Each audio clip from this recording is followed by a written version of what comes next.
Pemirsa, Dewan Pimpinan Pusat Organisasi Pergerakan Mahasiswa menyoroti sistem penerimaan siswa baru tahun 2022 yang dianggap tidak transparan. Akibatnya banyaknya calon siswa yang tidak dapat melanjutkan sekolah tingkat menengah atas negeri.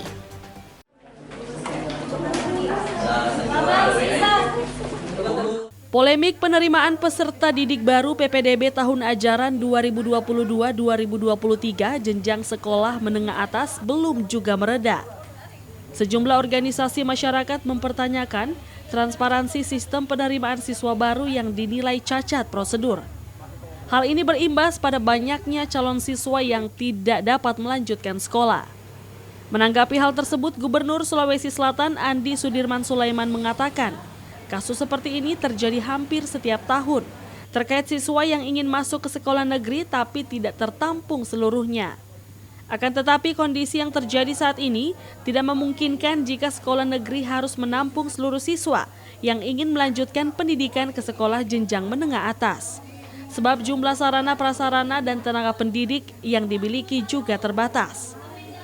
Kita ini memang selalu ada seleksi dan tidak semua mungkin seleksi itu bisa menampung semua, kan tidak mungkin.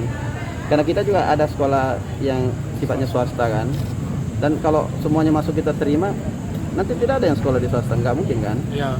Tetapi memang melalui kompetisi-kompetisi yang ada, ya itu aja. Berarti mengakomodir setiap tahun kok ada kok yang istilahnya bukan tidak sekolah mereka. Iya. Persoalan proses seleksi yang paling ini kan zonasi, tidak harus pintar dan tidak kan?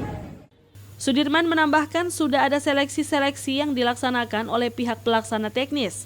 Salah satunya proses penerimaan dengan jalur zonasi yang tidak mengharuskan calon siswa harus pintar.